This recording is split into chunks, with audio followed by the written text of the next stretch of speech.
Então essa é uma série de mais uns vídeos aleatórios, né? Do quadro que eu batizei de Aprendendo Direito Ensinando, e agora eu estou gravando um vídeo para poder explicar sobre as penas privativas de liberdade, né? Eu sou aluno do terceiro período, estou estudando disciplina de Direito Penal 2 e nesse momento estou estudando aqui as penas privativas de liberdade. Esse vai ser um vídeo bem curto, é só uma préviazinha do assunto, né? Eu fiz poucas anotações, né? Só para poder fixar na mente mesmo, né? Então, sem mais delongas, vamos dar início, né? Então, as penas privativas de liberdade elas são subdivididas em três espécies: reclusão, detenção e prisão simples, que ela é incumbida para as contravenções penais, né? Chamadas contravenções penais. Beleza. Quais são as espécies? Reclusão, detenção e prisão simples. Reclusão, detenção, prisão simples. Existem os regimes penitenciários, os famosos regimes penitenciários.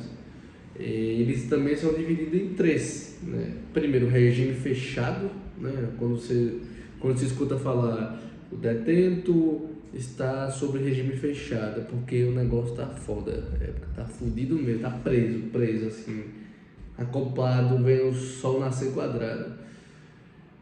O regime fechado, o apenado cumpre a pena em estabelecimento penal de segurança máxima ou média. Existe o regime semiaberto, né, onde o apenado cumpre a pena em colônia penal agrícola, industrial ou estabelecimento similar, né, alguma coisa que seja parecida. E tem o regime aberto, né. O regime aberto, né, o apenado trabalha ou frequenta cursos em liberdade durante o dia e à noite ele recolhe-se em casa de albergado ou estabelecimento similar à noite e nos dias de folga. Eu estou pegando uma base aqui no slide do meu professor, né? Mas o que eu compreendi é que basicamente isso tudo vai depender da pessoa, né? Do tipo do ato que ela comete, e para isso vai vir a aplicação da pena. É muito interessante estudar isso porque a gente tem uma grande noção sobre o caso em si, porque digamos, como a gente acompanha quando a gente é leigo, né, e vê na televisão o cara cometeu um crime, sei lá, um 55, subtraiu para si coisa alheia móvel, ele furtou, né, pegou uma carteira que tinha R$ 2.000 em dinheiro, e aí ele é condenado baseado na pena em tais quantidades de anos, 2, 3 anos, e aí vai diminuindo, ele nem começa, preso, você não vê ele indo pro presídio, você fica, as leis no Brasil não existem, como é que diz que tem que ser preso? Não é preso, mas é porque tem a aplicação da pena. Então eu achei muito interessante esse assunto, né? Só recapitulando, três espécies: reclusão, detenção e prisão simples. Os regimes penitenciários são fechado, semiaberto e aberto, né? E o regime inicial do cumprimento da pena, né? Como é que vai iniciar? Aí tem as considerações preliminares que o meu professor colocou. Com base no artigo 110 da Lei de Execução Penal, o juiz na sentença estabelecerá o regime no qual o condenado iniciará o cumprimento da pena privativa de liberdade. Observando o disposto no artigo 33 e seus parágrafos do Código Penal. Ou seja, na hora de estabelecer a sentença que o condenado vai iniciar, né, da pena privativa de liberdade, tem que ter uma série de critérios e fatores. Não basta chegar lá aplicando baseado nas concepções subjetivas do que acha, do que pensa. Ele tem que observar os dispostos no artigo 33 e seus parágrafos do Código Penal. Essa aqui eu achei interessante, que é a sentença omissa quanto ao regime inicial.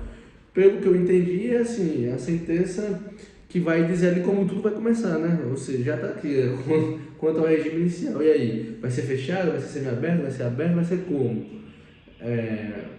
O que acontece? Se a sentença não mencionar expressamente o regime inicial, ou seja, por acaso o juiz ele vai lá e não deixa claro, não deixa explícito como é que vai iniciar o regime, a dúvida deve ser resolvida em prol do regime mais benéfico, desde que seja juridicamente cabível, Não basta também, assim, por exemplo, o juiz ele não expressou, né, lá na sentença como seria, como iniciaria o regime.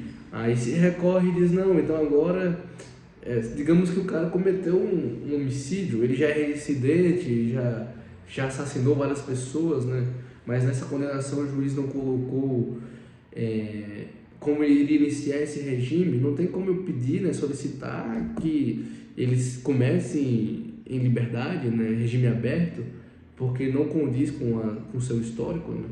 Então tem que ser juridicamente cabível, mas, contudo, né, todavia, a dúvida deve ser resolvida em prol do regime mais benéfico.